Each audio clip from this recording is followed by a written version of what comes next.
treatment of reserve and surplus, reserve comma surplus and accumulated losses. ठीक है, treatment of reserve, surplus and accumulated losses. अब देखो ये सारे टॉपिक ना इंटर रिलेटेड है. आपने रिवैल्यूएशन में टॉपिक समझा ना सबने? क्या सीखा था हमने revaluation of assets and liability में? कि जब भी पार्टनर का ना प्रॉफिट शेयरिंग रेशियो बदलेगा, कोई एक पार्टनर गेन करेगा, कोई दूसरा पार्टनर क्या करेगा, सेक्रीफाइस करेगा, है ना. लेकिन जब उन्होंने जो एसेट खरीदी at that time of at that point of time, जब उनका रेशियो पुराना होता था, अब उस एसेट की वैल्यू अगर बढ़ जाती है या घट जाती है तो उसकी वजह से होता है प्रॉफिट या लॉस. फिर सवाल आता है कि वो जो उनका प्रॉफिट या लॉस हुआ चेंज की वजह से, वो ओल्ड रेशियो में बटना चाहिए या न्यू रेशियो में बटना चाहिए? अगर न्यू रेशियो में बांटेंगे तो भाई गेनिंग वाले को ज्यादा मिल जाएगा, सेक्रीफाइसिंग वाले को कम मिल जाएगा, कॉन्फ्लिक्ट आ जाएगा ना बीच में. ओल्ड रेशियो में बांट देते हैं तो थोड़ा कॉन्फ्लिक्ट नहीं रहेगा. लेकिन पार्टनर लोग डिसाइड करते हैं कि अगर हमें नहीं बांटना तो उसका एक और तरीका था. मतलब हमने दो तरीके देखे थे रिवैल्यूएशन का प्रॉफिट को एडजस्ट करने के. एक तरीका तो ये था एसेट की वैल्यू चेंज करो जी, लाइबिलिटी की वैल्यू चेंज करो जी, लेकिन इसकी वजह से प्रॉफिट या लॉस होगा, उसकी वजह से कैपिटल में इफेक्ट आएगा. या तो कैपिटल बढ़ेगा या कैपिटल घटेगा.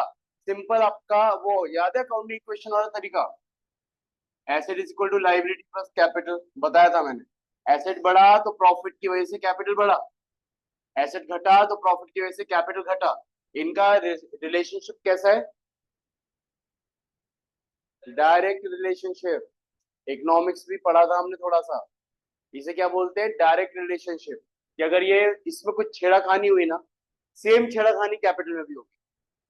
Asset increase capital increase, asset decrease capital decrease, increase profit की वजह से, डिक्रीज लॉस की वजह से. लेकिन लाइबिलिटी में अगर इंक्रीज होता है, लाइबिलिटी अचानक से बढ़ जाती तो नुकसान है ना हमारा, तो कैपिटल में माइनस. लाइबिलिटी घट जाती है कैपिटल में प्लस. ये कौन सा रिलेशनशिप देखा था हमने? Inverse relationship. मुद्दे की बात यह है कि ये प्लस माइनस प्रॉफिट या लॉस की वजह से हो रहा था ना. समझे थे ना बात? ये एक तरीका तो ये था ना. ये वाला तरीका था जब आपको वैल्यू चेंज करनी थी किसकी? एसेट और लाइबिलिटी की. तो हमें अकाउंटिंग इक्वेशन के बेसिस पे कैपिटल में भी उसका इम्पैक्ट डालना पड़ेगा. दूसरा तरीका था अगर हमने वैल्यू चेंज नहीं करनी थी, वैल्यू चेंज अगर हमें नहीं करनी थी तो बेटा एसेट में कोई फर्क नहीं पड़ेगा. एसेट की वैल्यू बढ़ जाती है कम हो जाती है, कोई फर्क पड़ेगा क्या? सेम रखनी है. ठीक है. लाइबिलिटी की वैल्यू में कोई फर्क नहीं पड़ेगा, बट ऐसे थोड़े छोड़ देंगे. गेनिंग पार्टनर को ज्यादा शेयर गेन होगा, सेक्रीफाइसिंग वाले को कम शेयर होगा मिलेगा. तो बेटा यहाँ पे पार्टनर क्या कहते हैं कि गेनिंग वाला सेक्रीफाइसिंग वाले को क्या करेगा? कंपनसेट करेगा, गुडविल के जैसे. यानी कि यहाँ पे जो कैपिटल है ना, कैपिटल एक पार्टनर से, एक पार्टनर को पैसा दिया जाएगा, दूसरे पार्टनर को से पैसा लिया जाएगा. हम इस तरीके से एडजस्टमेंट करेंगे. अभी होमवर्क चेक करूंगा जो लेट आ रहे हैं, डंडे पड़ेंगे उनके भी. इट्स ओके, डंडे तो पड़ेंगे, इनको ही पड़े बाकी लोग. पॉइंट समझना क्या कह रहा हूं मैं? यहाँ पे गेनिंग वाले को प्लस करेंगे, सॉरी सेक्रीफाइसिंग को पैसा दे देंगे, गेनिंग वाले से पैसा ले लेंगे. यही सीखा था ना हमने, जिसकी वजह से इनका इम्पैक्ट भी क्या हो गया? जीरो हो गया. यहाँ भी जीरो, यहाँ भी zero, same value plus same value minus zero. कोई चेंज हुआ क्या? बस इंडिविजुअल पार्टनर की कैपिटल में चेंज हुआ.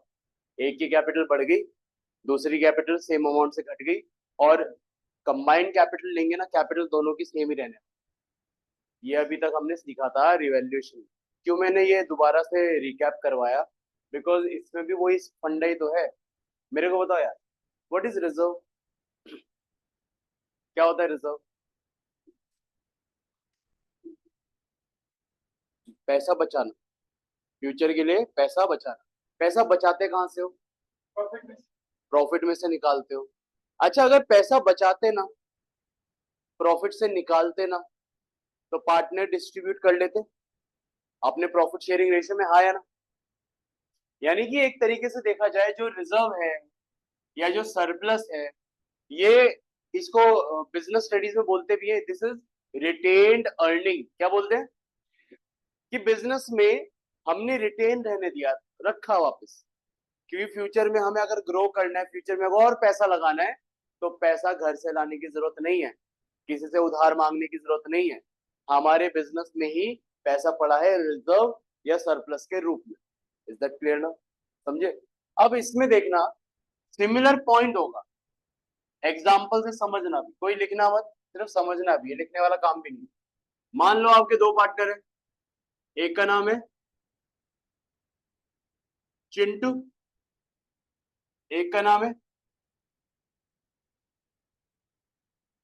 मिंटू।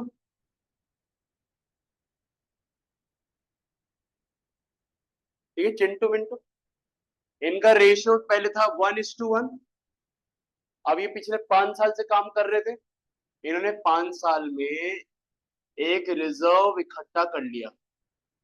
चिंटू मिंटू ने रिजर्व इकट्ठा कर लिया, रिजर्व इकट्ठा कर लिया 3 लाख रुपए का। कितने का कर लिया? 3 लाख रुपए का कर लिया। ठीक है ना? अब मेरे को बताओ, जब इन्होंने ये रिजर्व इकट्ठा करा, इसमें चिंटू का कंट्रीब्यूशन मिंटू का कंट्रीब्यूशन इक्वल है ना? यानी कि चिंटू ने 1:1 हाफ शेयर रिजर्व में कंट्रीब्यूट करा, विच इज 1.5 लाख, 1.5 लाख रुपए। मिंटू ने भी 1.5 लाख कंट्रीब्यूट करा। अब आगे जाकर इसकी शक्ल देख ही रहे हो, इसने कुछ ऐसा बात कर दी कि आगे जाकर इसका शेयर हो गया 3, इसका शेयर हो गया 2, रेशो बदल गया। पहले इक्वल रेशो था, 50-50% कह सकते हो, 3:2, 2:3 का मतलब क्या हो गया? इसका शेयर पहले जैसे 50% था ना बेटा, 50% 50%, अब इनका शेयर क्या हो गया? 40% और 60%। अब मेरे को बताना ना, अगर रेशियो चेंज करते हैं और रिजर्व को छोड़ देते हैं, नेग्लेक्ट कर देते हैं कि कुछ बात नहीं है, ऐसे ट्रीटमेंट कुछ नहीं करना जिसका, इतनी मेहनत से ऑफ कोर्स हमने पैसा जमा करा है बिजनेस की तरक्की के लिए, तो ये पैसों को बिजनेस की तरक्की में ही लगाएंगे, घर पे लेकर नहीं जाएंगे। लेकिन आगे जाकर सोचो, बिजनेस बंद हो गया है ना, गोइंग कंसर्न बिगड़ गया उसका, फिर सारी सब चीजों का बंटवारा होगा। अब जब रिजर्व का बंटवारे का टाइम आएगा, इसमें मिंटू को 1.5 लाख रुपए देना चाहिए या न्यू रेशो के हिसाब से देना चाहिए, बताना? फ्यूचर में न्यू रेशो के हिसाब से, और न्यू रेशो में इसका हिस्सा कितना हो जाएगा और इसका हिस्सा, कौन नाचेगा? ये नाचेगा। कौन रोएगा? ये रो लेगा। ये तो यार नुकसान हो गया है। मतलब रिजर्व में हमने बराबर कंट्रीब्यूट करा, फ्यूचर में जाकर अगर रिजर्व को कुछ ट्रीट नहीं करते ना, तो मेरे को 30,000 का क्या है यहाँ पे, इसे 30,000 कम मिलेगा, इस भाई को 30,000 रुपये कम मिलेगा, इस भाई को 30,000 रुपये ज्यादा मिलेगा, है ना? इसलिए ये रो रहा है, ये डांस कर रहा है, एक पॉइंट ऑफ टाइम के बाद ईट दिखेगी, सर पे मार सकता है, डेथ पे पहुंच जाएंगे। ऐसा नहीं करना ना हमें काम, तो क्या कर सकते हैं? इसका भी कॉन्फ्लिक्ट रिजॉल्व कर सकते हैं, जैसे रिवेल्यूशन में करा था। रिवेल्यूशन में क्या करा था? एक काम करो ना भाई, रिवेल्यूशन का प्रॉफिट होता है, उसको ओल्ड रेशियो में बांट दो, कॉन्फ्लिक्ट आएगा ही। आप पहले ही एसेट की वैल्यू चेंज कर दो, क्या कॉन्फ्लिक्ट आएगा? नहीं आएगा। यानी कि एक तरीका तो ये है, एक काम करो ना भाई, रेशियो चेंज करने से पहले जितना इन्होंने रिजर्व कंट्रीब्यूट करा है ना, आपस में बांट दो, 1.5 लाख इसे दे दो भाई को, 1.5 लाख इसे दे दो, और शांत हो जाएंगे, कॉन्फ्लिक्ट रिजॉल्व। अगर पार्टनर कह रहा है, मिंटू ने मैनिपुलेट करा कि भाई इतनी मेहनत से रिजर्व जमा करा है भाई, बार बार नहीं होती इतनी मेहनत, 3 लाख रुपए कम नहीं होते, है ना? रखे रहने देते हैं ना, बिजनेस की तरक्की के लिए काम करेंगे। तो इसमें चिंटू क्या कह सकता है, अगर समझदार है चिंटू, वो ये कह सकते हैं ठीक है भाई, रिटेन कर लो, मत बांटो। लेकिन भाई देख, आगे झगड़ा होगा, झगड़ा पूरे 3 लाख को लेकर तो होने नहीं वाला भाई। झगड़ा किसको लेकर होने वाला है? तेरे को फालतू 30 मिलेगा, मेरे को 30,000 कम मिलेगा, इस बात को लेकर झगड़ा होने वाला है, क्योंकि मैंने 10% शेयर सेक्रीफाइस करा है और तूने 10% शेयर गेन करा है, इस बात को लेकर झगड़ा होगा ना। तो इस कॉन्फ्लिक्ट को कैसे रिजोल्व कर सकते हैं कि चलो रिजर्व रहने देते हैं, रिजर्व को नहीं बांटते, बट इसको जो फालतू 30 मिलने वाला है ना, इससे तुरंत 30,000 ले लो। इसको 30 कम मिलने वाला है ना, इससे लेकर इसको 30,000 दे दो। इससे क्या होगा, इनके बीच का फिर से जो कॉन्फ्लिक्ट आएगा वो रिजोल्व हो जाएगा। तो हम इससे क्या बातें सीखे रिजर्व में भी, जैसे रिवैल्यूएशन में 2 केस थे ना, या तो वैल्यू चेंज करनी है या वैल्यू चेंज नहीं करनी है। इसमें भी सेम, या तो रिजर्व को बांटना है या रिजर्व को नहीं बांटना। तो अभी केस ए लिखेंगे इसका, ठीक है। When partners wants to distribute reserve comma surplus and accumulated losses. Case A,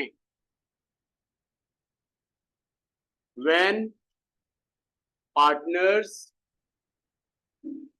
wants to distribute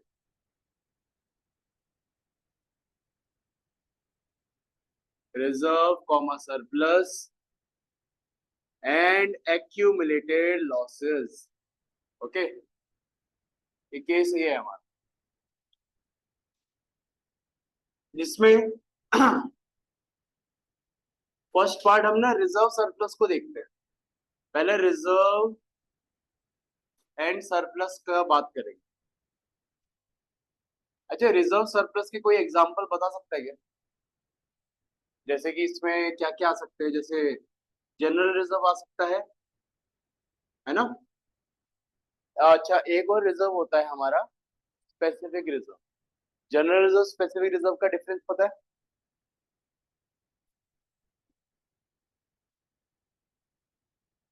general एक एक तरीके से गुल्लक है ना, पैसे डाल रहे हो पैसे डाल रहे हो, कोई मोटिव नहीं है। वो नहीं, अननोन लाइब्रेरी वो तो प्रोविजन में चला गया ना, ठीक है। रिजर्व, जनरल रिजर्व क्या हो गया बेटा, मोटिव नहीं है कोई, बस आप डाल रहे हो पैसा कि अगर कुछ भी इमरजेंसी आती है, किसी भी तरीके का खर्चा राइज होता है, वहां पे उस रिजर्व को यूज कर सकते हैं। स्पेसिफिक रिजर्व में कंडीशन है ना, ये पैसा ना मैं सिर्फ इसके लिए बचा रहा हूँ कि मेरे को ना ये पर्टिकुलर चीज खरीदनी है, सिर्फ उसके लिए मैं ये पैसे को बचा रहा हूँ, उसमें वो कंडीशन आ गई। इसलिए देखो यहाँ जनरल रिजर्व की बात करेंगे।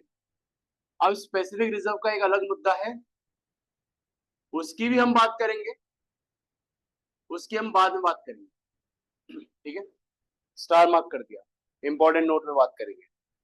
सरप्लस की अगर बात करते हैं ना, सरप्लस वो प्रॉफिट का हिस्सा रहता है जो ना तो पार्टनर लेकर गए, ना हमने रिजर्व में बांटा।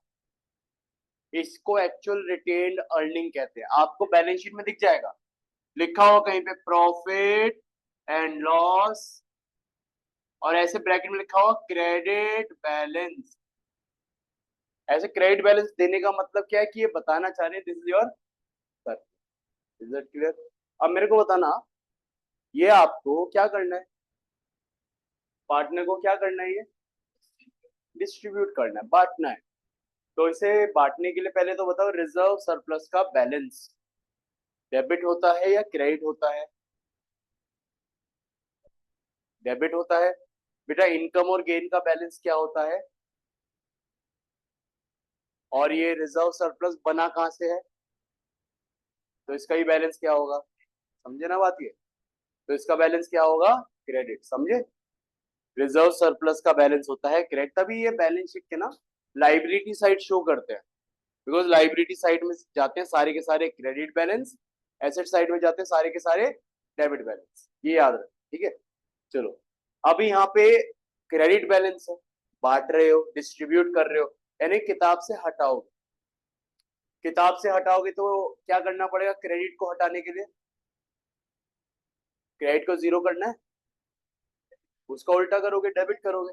तो जो भी रिजर्व एंड सरप्लस है ना, आप उसे क्या करोगे, debit reserve and surplus account debit. Clear है बात ये? और ये किसको दे रहे हो, पार्टनर को। पार्टनर का कैपिटल बढ़ जाएगा, कैपिटल इंक्रीज तो क्रेडिट हो जाएगा टू पार्टनर्स कैपिटल अकाउंट। अगर वो फ्लक्चुएटिंग है तो कैपिटल की जगह क्या आएगा, करेंट अकाउंट। ये कौन से रेशियो में बांटना है, इन ओल्ड रेशियो। ठीक है, बैलेंस रिजर्व एंड सरप्लस, इसको आप ओल्ड रेशियो में बांटोगे ऐसे, being reserve and surplus distributed. Clear है बच्चों बात ये? इसमें किसी को कोई डाउट परेशानी? ऑल क्लियर ना? ठीक है, सेकंड पॉइंट डिस्कस कर लेते हैं, which is accumulated losses।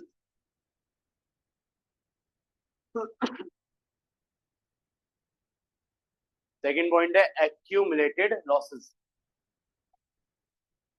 ये भी आपको पता है किस किस वे में गिवन हो सकता है? सुनना, बातें नहीं बीच। सरप्लस का उल्टा नाम accumulated losses है। surplus is retained earning, accumulated losses are those losses which are yet to be written off, जो पार्टनर अभी झेलना बाकी है पार्टनर के द्वारा। ठीक है ना, दीज आर एक्यूमुलेटेड लॉस। या वो कैसे कैसे रूप में देखने को मिलेगा? एक तो इसका उल्टा वर्जन, आपको अगर बैलेंस शीट में बताया, आपको एसेट साइड में सारे डेबिट बैलेंस आते हैं ना, बैलेंस शीट में एसेट साइड में प्रॉफिट एंड लॉस का अगर आपको दे रखा है, प्रॉफिट एंड लॉस का डेबिट बैलेंस, एक तो ये हो गया, ये बहुत कॉमन है, आपको देखने को मिलेगा पीएनएल का डेबिट बैलेंस। और इसके अलावा आपको वो याद है, डेफर्ड रेवेन्यू एक्सपेंडिचर, क्या होता था ये? इसका एक और नाम था, इसको नाम फिक्टिशियस एसेट भी बोलते हैं। ठीक है, ये वो खर्चा है जो नेचर से तो रेवेन्यू है, अगर रेवेन्यू का खर्चा है तो भाई पीएनएल में जाना चाहिए ना, एक्सपेंस मानना चाहिए ना, बट इसका जो बेनिफिट का टाइम पीरियड है वो मोर देन 1 ईयर है, इसलिए क्या करते हैं, इसे थोड़ा थोड़ा करके ना राइट ऑफ करते हैं। जैसे फॉर एग्जांपल, आपने वही एडवर्टाइजमेंट का खर्चा करा, एडवर्टाइजमेंट का खर्चा करा 10 लाख। अब आपको तो पता है ना, जब एडवर्टीजमेंट कैंपेन रन होते हैं, एडवर्टीजमेंट चलता है किसी प्रोडक्ट का, वो एक पर्टिकुलर टाइम फ्रेम तक चलता है। अभी अक्षय कुमार को वो बैकलैश मिला था ना कि भाई तू बोलता है इंटरव्यू में, मैं कभी कोई मेरे को करोड़ों रुपए भी देगा ना तब भी मैं गुटके का ऐड नहीं करूंगा। फिर अगले कट टू द गुटका वाला ऐड विमल में, है ना, अक्षय कुमार था उसमें, शाहरुख खान था, अजय देवगन था। लेकिन कोई शाहरुख खान अजय देवगन को कुछ नहीं कह रहा ये तो है ही ऐसे यार, इनसे फर्क नहीं पड़ता। अक्षय कुमार वाई, ऐसा क्यों करा तुमने? तो उसने फिर स्टेटमेंट दिया, मैं अब उस ऐड के साथ एसोसिएटेड नहीं हूँ। फिर बैकलेस आया, भाई तेरा चेहरा अभी भी दिखा रहे ब्रो, तेरे भाई वो ना कॉन्ट्रैक्ट हो रखा है, वो इतने टाइम तक तो रन करेंगे लेकिन अब मैं उसका ब्रांड एंडोर्समेंट नहीं करता। इस तरीके से उसने बताया, मतलब एक सर्टेन पॉइंट ऑफ टाइम तक उसका फेस दिखा रहे थे ना उसमें। यानी कि जब एडवर्टीजमेंट कैंपेन रन होते हैं, ये 1 साल 2 साल 3 साल इतने ईयर का ना कॉन्ट्रैक्ट रहता है। सेलिब्रिटी को ये अपने ब्रांड एम्बेसडर बनाते हैं उस टाइम फ्रेम के लिए, तो उसको पैसा देते हैं हर साल, उनका कॉन्ट्रैक्ट रिन्यू होता है, फिर और टाइम एक्सटेंड होता है। समझे ना बात ये? तो मान लो 10 लाख का खर्चा करा, आपको ये 5 साल तक बेनिफिट मिलेगा, तो टेक्निकली आपका खर्चा 2 लाख पर ईयर में स्प्रेड हो जाएगा। एग्री ना? अब जैसे पहला साल खत्म हुआ, आपने 2 लाख हटाया, अभी भी खर्चा कितना हटाना बाकी है, 10 में से 2 गया, कितना बचा? 8 लाख को मैं बोलूंगा this is my deferred revenue expenditure. ये कहाँ पे शो होगा? क्योंकि डेबिट बैलेंस है, ये बैलेंस शीट में एसेट साइड, इसलिए इसका नाम भी पता है क्या रखा? फिक्टिशियस का मतलब ये होता है नकली, नकली, ठीक है, नकली एसेट, ठीक है। इसे बेच नहीं सकते ना आगे। अब विमल वाले ये थोड़ा बोलेंगे यार अब ना ये चल नहीं रहा है ना, तुम एक काम करो, मुंह में रजनीगंधा कदमों में दुनिया वालों, इधर आओ, ये सेम ऐड तुम्हें दे रहे हैं, इसमें वीएफएक्स वगैरह लगाकर विमल की जगह रजनीगंधा का पैकेट थमा लो, कर लो काम। करेंगे वो? ऐसे नहीं करेंगे। पहले तो वीएफएक्स में इतना खर्चा आ जाएगा चेंज करने में, वो ये काम नहीं कर सकते, ऐसे खर्चा आप आगे किसी को ट्रांसफर नहीं कर सकते। समझे ना बात? ये तो इसे फिक्टिशियस एसेट का दर्जा दिया। क्लियर है? इसलिए जैसे पहला साल खत्म हुआ 2 लाख गया, 8 लाख बचा हुआ, तीसरा सेकेंड ईयर खत्म हुआ फिर से 2 लाख गया, 6 लाख बचा हुआ। अब सोचो तीसरे साल में, 3 साल हो गए, 6 लाख गया, 4 लाख अभी भी बचा हुआ है, और उसी टाइम पे प्रॉफिट शेयरिंग रेशियो बदल गया, 4 लाख का तो अभी भी वो खर्चा है जो पार्टनर ने झेला नहीं। तो बेटा इसे पार्टनर लोग क्या करेंगे? राइट ऑफ तो करेंगे ना। अब अगर अभी नहीं झेलेंगे ना, फ्यूचर में झेलेंगे, और फ्यूचर में झेलेंगे, गेनिंग वाला रोएगा यहाँ पे, सेक्रीफाइसिंग वाला नाचेगा इस बार। क्यों? गेनिंग वाले को ज्यादा नुकसान झेलना पड़ेगा, सेक्रीफाइसिंग वाले को कम नुकसान झेलना पड़ेगा यहाँ पे। इसलिए ये ऐसा कॉन्फ्लिक्ट ना आए ना दोनों के बीच में, तो हम क्या करेंगे? इसे राइट ऑफ करेंगे। राइट ऑफ करने की क्या एंट्री बनेगी? ये सारे बैलेंस होते हैं डेबिट बैलेंस, इन्हें काटना है, जीरो करना है। क्या करोगे? और पार्टनर नुकसान झेलेंगे, कैपिटल डिक्रीज होगा, कैपिटल डेबिट हो जाएगा। याद रखने की निंजा टेक्निक ये है जो यहाँ सीखा, इसका उल्टा यहाँ होगा। बस यहाँ रिजर्व सरप्लस डेबिट, या एक्यूमुलेटेड लॉसेस क्रेडिट, या पार्टनर कैपिटल क्रेडिट हो रहा है, यहाँ पे पार्टनर कैपिटल क्या होगा? इसका उल्टा हो जाएगा। तो यहाँ पे एंट्री करना पार्टनर्स कैपिटल या फिर current account debit to accumulated loss account, ठीक है। ये भी कौन से रेशियो में बटेगा? In old ratio. यहाँ जो भी बैलेंस था, बैलेंस ऑफ एक्यूमुलेटेड लॉसेस, ठीक है। स्वास्थ्य क्लियर है? डाउट तो नहीं है? पक्का?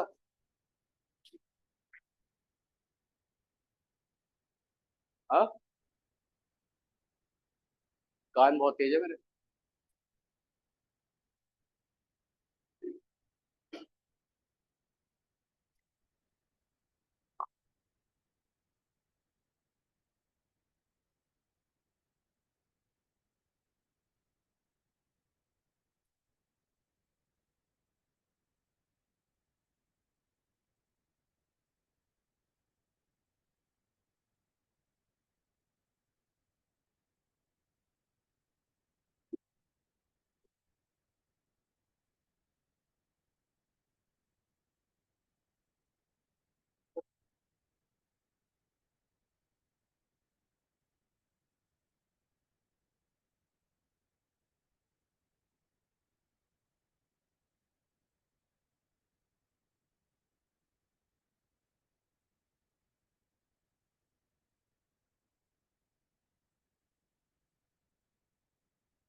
बेटा लिख रही है, सुनो, अभी मेरे को ये चीज भी डिस्कस करनी है, इसके बाद एक क्वेश्चन करेंगे। क्या बचा हमारा? Specific reserve. अब सुनो, कुछ मैं स्पेसिफिक रिजर्व के नाम बोलने वाला हूँ, आप लोग बताने ये किस लिए बने हैं। एक स्पेसिफिक रिजर्व का नाम है डीआरआर। डीआरआर की फुल फॉर्म रहती है डिवेंचर रिडम्पशन रिजर्व। क्या रहती है? Debenture redemption reserve. क्यों बनाते हैं? नाम से बताओ ना क्यों बना। डिवेंचर पता है ना, जानते हो सब लोग। What is debenture? गवर्नमेंट से नहीं, कंपनी जनता से जब लोन लेती है उसे क्या बोलते हैं? डिवेंचर या बॉन्ड। हाँ, रिडम्पशन का मतलब रीपेमेंट। अब कंपनी ने अगर जनता से लोन लिया, एक टाइम के बाद पैसा वापस भी तो लौटाएंगे ना। वापस लौटाने के लिए पैसा तो चाहिए ना, तो उसके लिए कंपनी क्या बना रही है? रिजर्व। इसका यानी कि सिर्फ यूटिलाइजेशन किसके लिए होगा? डिवेंचर को रिडीम करने के लिए। एक और नाम है डिविडेंड इक्विलाइजेशन रिजर्व। इसका क्या मतलब हुआ? अब जैसे आपको पता है ना, बिजनेस इज अनसर्टेन ऑलवेज। कभी बहुत ज्यादा प्रॉफिट कमा सकते हैं, कभी सिचुएशन ऐसी भी आएगी प्रॉफिट इतना होगा ही नहीं, लॉस में भी जा सकते हैं। अब जो अपने शेयर होल्डर रहते हैं ना, they are the main investors. उन्हें ना कंपनी को खुश रखना पड़ता है। और वो खुश कब रहेंगे? जब कंपनी उन्हें एक स्टेबल रिटर्न देगी, स्टेबल अर्निंग्स देगी, है ना। अब लेकिन कंपनी में वही अप एंड डाउन चल रहा है, कभी बहुत अच्छा प्रॉफिट है, कभी बहुत बेकार प्रॉफिट है। जब बहुत अच्छा प्रॉफिट है भर भर के पैसा दिया, जब प्रॉफिट बहुत बेकार है तो कंपनी कह रही है सॉरी यार पैसा नहीं है इस बार, दे नहीं पाएंगे। तो ऐसी कंपनी में इन्वेस्टर एक तरीके से खुश रहेंगे या दुखी रहेंगे? बताओ। देखो आपको ऑप्शन दे रहा हूँ ना, आपको पैसा लगाने का एक तरीका बता रहा हूँ। एक कंपनी ए है, वो हर साल जितना इन्वेस्टर्स ने इन्वेस्ट करा है उसका 15% रिटर्न देती है ऑन एन एवरेज। यानी कि अगर 10 लाख लगाए तो 1.5 लाख तो उन्हें हर साल मिलता ही मिलता है। ठीक है, 15% रिटर्न दे रही है। एक कंपनी ऐसी है, एक साल में तो उन्होंने रिटर्न दिया 30%, एक साल में रिटर्न दिया 10%, एक साल में कहा अभी नहीं है पैसा बाद में देंगे, और एक साल में 5%, फिर एक साल में 40%, फिर कह रहे अब पैसा नहीं है भाई साहब, 2 साल से पैसा नहीं दिया, कोविड आ गया भाई, कोविड है बिजनेस चल नहीं रहा, नहीं दे पाएंगे। उन्हें पैसा नहीं मिल रहा। किसी ईयर में बहुत अच्छा पैसा मिल रहा है, किसी ईयर में पैसा नहीं आ रहा। और एक है वो कह रहे कोई बात नहीं, कोविड है ना, it's okay bro, we got you, हम तब भी तुम्हें पैसा देंगे, है ना। वो तब भी पैसा दे रहे हैं। तो कौन से इन्वेस्टर ज्यादा खुश रहेंगे? जहां पे स्टेबल रिटर्न है, स्टेबल इनकम है ना। अब देखो जो, चलो ये वाले एग्जाम्पल पे आते हैं, बढ़िया लगता है एग्जाम्पल। आजकल क्या पुराने जमाने थे, जो लड़की का बाप रहता है वो अपनी लड़की के लिए एक ऐसा लड़का ढूंढता है जिसकी गवर्नमेंट जॉब हो। हाँ, गवर्नमेंट जॉब हो। क्यों? Benefit, stable income, benefit. वो पहले ही सोचता है लड़की का बाप, अगर लड़का मर गया तो मेरी बेटी कहाँ जाएगी, पहले ही सोच के चलता है। हाँ, वहां तो जाएगी। लेकिन अगर गवर्नमेंट जॉब वाला बंदा मरा, पीएफ कितना मिलता है भाई उन्हें, पेंशन कितनी मिलती है ना उन्हें, मतलब उनकी लड़की का सिक्योरिटी रहेगी, ये थॉट रहता है उनका। शादी कराने से पहले ही सोचते हैं लड़का मर गया तो। हाँ, एक थॉट बता रहा हूँ ना भाई, एक मेंटेलिटी, मिडिल क्लास पर्सन की एक मेंटेलिटी है ये। बिजनेसमैन का तो फिर अलग माइंडसेट हो गया ना, ये एक मिडिल क्लास पर्सन की एक मेंटेलिटी बता रहा हूँ मैं, समझे ना बात ये। लेकिन वो किसका अपोज करेंगे? स्टार्टअप वाले बंदे का। भाई बिजनेस डूब जाएगा इसका, फिर लड़की कहाँ जाएगी? या प्राइवेट जॉब वाले का, नौकरी से धक्का मार के निकालते तो, यहाँ अनसिक्योरिटी है भाई, स्टेबल इनकम क्या पता ना है। उनका ये मेंटेलिटी रहता है, ये माइंडसेट रहता है, समझे ना बात ये। मतलब कितने सारे बेचारे लड़कों का दिल टूटा इसलिए कि लड़की को गवर्नमेंट जॉब वाला लड़का मिल गया। ठीक है, तो ये भी थॉट रहता है ना, ये थॉट यहीं से तो आया। तो पॉइंट क्या था, मैं बह गया यार एग्जाम्पल में क्या। पॉइंट ये था, डिविडेंड इक्वलाइजेशन रिजर्व से बात शुरू करी थी। क्या पॉइंट है ये? अगर जिस ईयर अर्निंग्स नहीं है ना कंपनी की, कंपनी तब भी अपने इन्वेस्टर को, तब भी अपने शेयर होल्डर को डिविडेंड प्रोवाइड करा दी। ये कुछ मैं एग्जांपल बताना चाह रहा हूँ, ये एक तरीके से होते हैं specific reserve. Is that clear? लेकिन देखो आपके पार्टनरशिप के सिलेबस में स्पेसिफिक रिजर्व सिर्फ दो है आपके सिलेबस में। एक और रिजर्व का नाम दे रहा हूँ जो आपके सिलेबस का पार्ट है। एक का नाम है वर्कमैन कंपनसेशन रिजर्व, WCR कहते हैं शॉर्ट में, वर्कमैन कंपनसेशन रिजर्व। बताओ ये क्यों बनाते हैं? हाँ, चोट वगैरह लग जाए, जैसे कोई वर्कर था भेलपूरी खा रहा था, उसे मिर्ची लगी, एकदम आग बंद हुई, ऐसे खंबे से टकराया, ऐसे फिर वो चला, फिर उसने गाड़ी ने ठोक दिया, वो तो बेचारा ऑफिस आ रहा था ना, अब वो हॉस्पिटल बैठा है। हाँ, अब वो हॉस्पिटल बैठा है, उसकी पट्टी हुई, पट्टी का खर्चा आ गया 50,000 रुपये, हो गई पट्टी। आई डोंट नो, सोना मिला है क्या मिला है, 50,000 का खर्चा है भाई साहब, मेडिकल बिल। अब वो बेचारा 50,000 गरीब आदमी है, कहाँ से लाएगा? वो करेगा ना अपने एम्प्लॉयर को कॉल। तो बेटा यही तो पॉइंट है ना, हेल्थ इंश्योरेंस अलग मुद्दा आ गया। अब ये एक और पॉइंट बता रहा हूँ ना, कि अगर वो ऐसे एक्सीडेंटल लॉस होता है ना वर्क प्लेस पे, तो उस टाइम पे वो अपने एम्प्लॉयर को कॉल करेगा, जो भी मेडिकल एक्सपेंस वगैरह है वो एम्प्लॉयर बियर करेगा, और इसे बियर करने के लिए पैसा भी तो चाहिए ना, तो पहले से क्या बनाकर चलेगा, वर्कमैन कंपनसेशन रिजर्व। समझे ना इसका स्पेसिफिक यूज। और एक आपका आता है investment fluctuation reserve, investment fluctuation reserve. आपको पता है ना, इन्वेस्टमेंट जब भी करते हैं, मार्केट वैल्यू इन्वेस्टमेंट की बढ़ भी सकती है, अच्छी बात है, मजा आ गया, घट भी सकती है। आपने भी रिवैल्यूएशन का टॉपिक करा, रिवैल्यूएशन के टॉपिक में इन्वेस्टमेंट इज योर एसेट ना, अगर वैल्यू बढ़ गई, रिवैल्यूएशन अकाउंट में क्या करते थे, डेबिट या क्रेडिट? बताओ, अगर वैल्यू बढ़ गई, रिवैल्यूएशन में क्या करोगे, क्रेडिट, घट गई तो डेबिट, लॉस है ना। लेकिन देखो, लॉस सारा पार्टनर झेलेंगे, लेकिन अगर मैं बोलूं पार्टनर ने पहले से ही इसको झेलने के लिए, लॉस को बेयर करने के लिए इन्वेस्टमेंट फ्लक्चुएशन रिजर्व बना रखा है, तो जो भी लॉस होगा यहाँ से कवर हो जाएगा। तो आपके सिलेबस में हम इस दो स्पेसिफिक रिजर्व की बात करेंगे, तो इंपॉर्टेंट नोट लिखना सब लोग, ये मिटा दूं।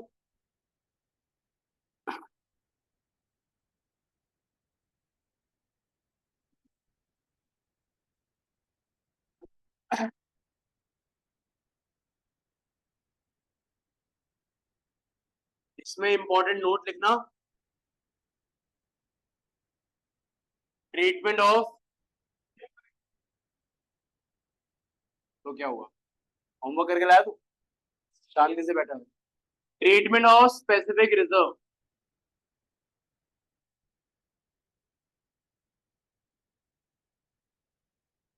इसमें इंपॉर्टेंट नोट नंबर 1 लिखना, सबसे पहले वर्कमैन कंपनसेशन रिजर्व को ट्रीट करेंगे।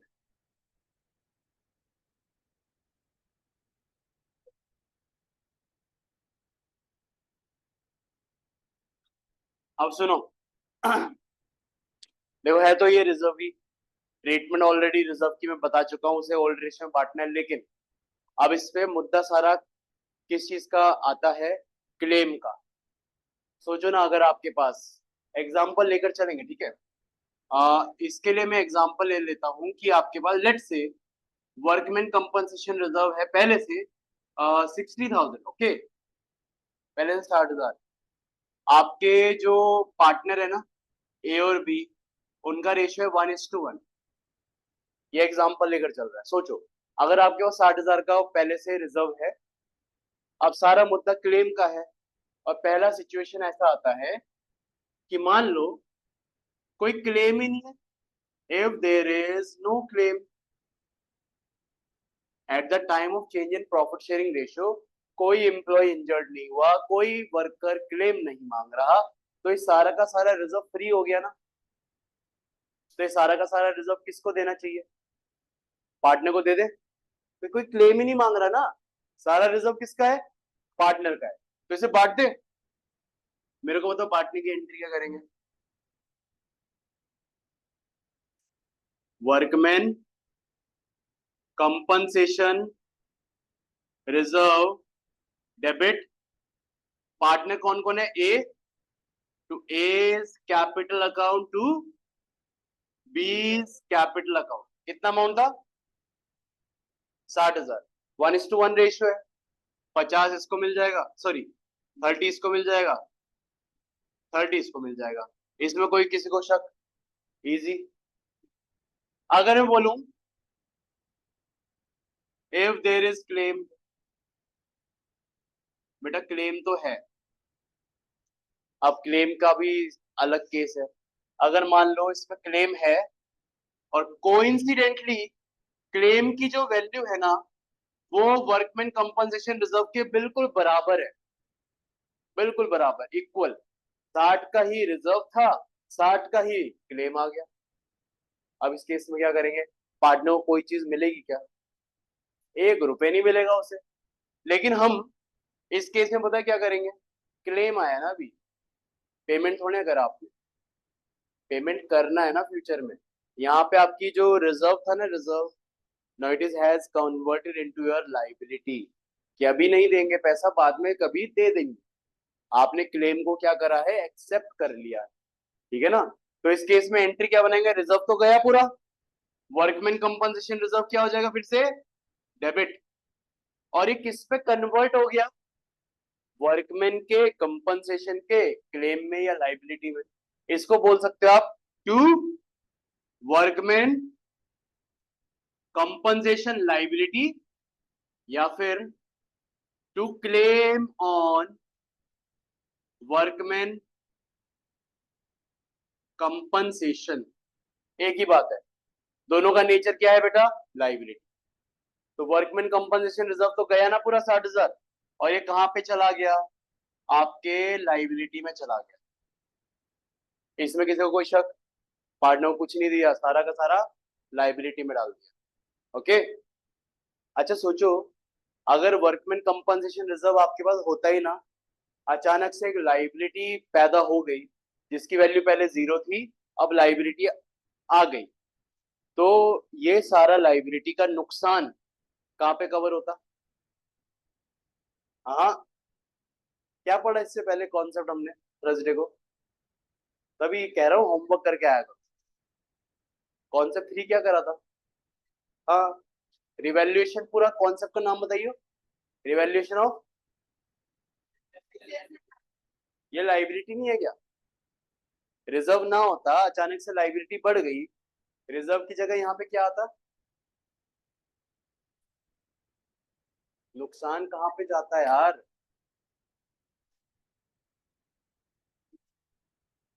अबे लाइबिलिटी तो ये रही, debit side of which account?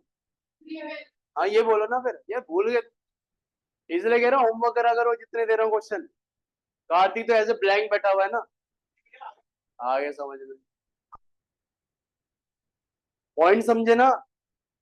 मैं इसलिए भी ये पॉइंट बता रहा हूँ, यूसेज ऑफ WCR बता रहा हूँ बेटा। अगर WCR ना होता ना, क्लेम अराइज हो जाता ना, तो एक क्लेम का पूरा अमाउंट रिवैल्यूएशन, क्योंकि आगे ना क्वेश्चन आएंगे, कभी कभी कुछ क्वेश्चन में ना WCR नहीं रहता, तब भी एडजस्टमेंट में क्लेम रहता है। उसमें बच्चे हो जाते हैं कंफ्यूज, भैया रिजर्व तो है नहीं, क्या करें इसका? अरे भाई लाइबिलिटी तो है ना, रिवैल्यूएशन में डालो, नुकसान है, ये याद रख।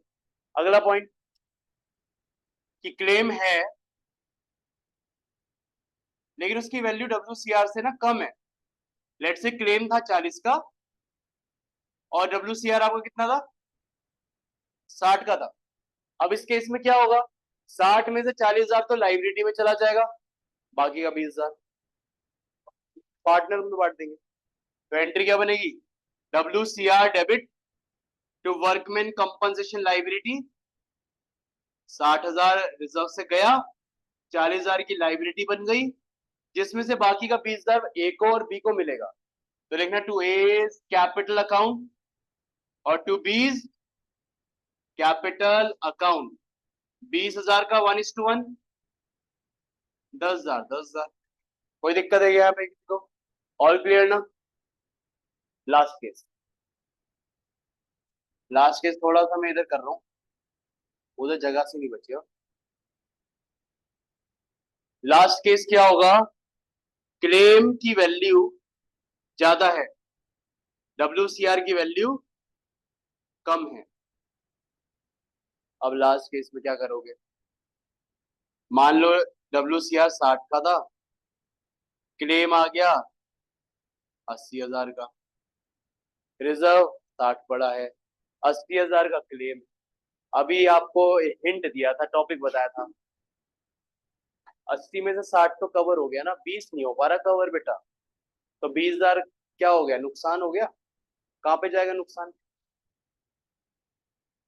रिवैल्यूएशन में, डेबिट साइड, समझे ना। पार्टनर झेलेंगे लेकिन पहले रिवैल्यूएशन में डालोगे। तो इसकी एंट्री कैसे करनी है देखो, सीखना।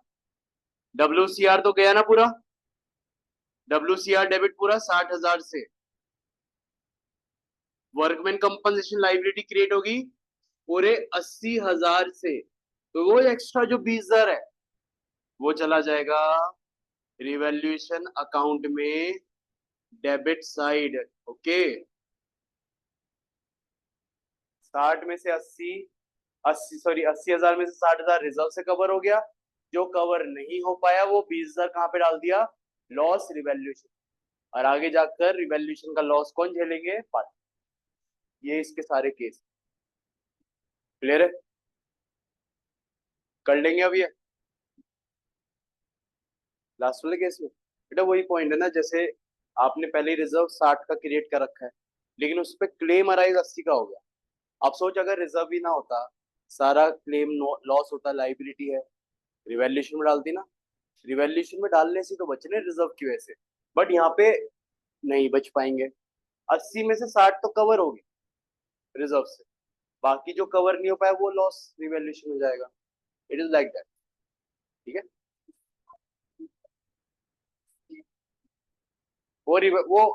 करा दिया वो टॉपिक। वो एंट्री जो है ना बेटा, वो लॉस को राइट ऑफ करने की है। वो तो जब आप फुल फ्लेज करोगे, रिवैल्यूएशन अकाउंट करोगे, वहां पे होता है। किसकी, इनकी इनकी पता है क्या बनेगी, लास्ट वाले की पूछ रहा है, इनकी पता है। वही, सबकी नरेशन सिंपल है। Workman compensation reserve distributed, distributed नहीं, यहाँ तो डिस्ट्रीब्यूट नहीं हुआ। Claim on workman compensation reserve adjusted, यहाँ पे डिस्ट्रीब्यूटेड, यहाँ पे क्लेम एडजस्टेड। जहाँ पे क्लेम ज्यादा है या बराबर है वहाँ एडजस्टेड लिखो।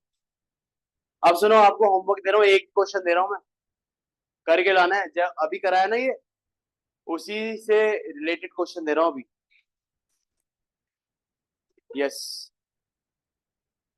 अब देखो 13 में भी सेम है। आपको वर्कमैन कंपनसेशन रिजर्व दिया है 45, और उसके अलग अलग केसेस हैं। पहला केस है when there is no information, मतलब नो क्लेम, पूरा रिजर्व पार्ट। सेकंड केस है, सेकंड केस है क्लेम है 22,500 का है, रिजर्व है 45 का, क्लेम है 22,500 का। कौन सा केस, क्लेम कम है रिजर्व ज्यादा है, ये वाला केस लगाना। नेक्स्ट है क्लेम है 49,500 का और रिजर्व है 45,000 का। कौन सा केस, ये वाला। और लास्ट है क्लेम है 45 का, रिजर्व भी 45 का, ये वाला केस। कर लोगे, सारे केस कवर है, हो जाएगा। क्वेश्चन नंबर एग्जाम्पल 13, 13 14 IFR का है, IFR कल करेंगे।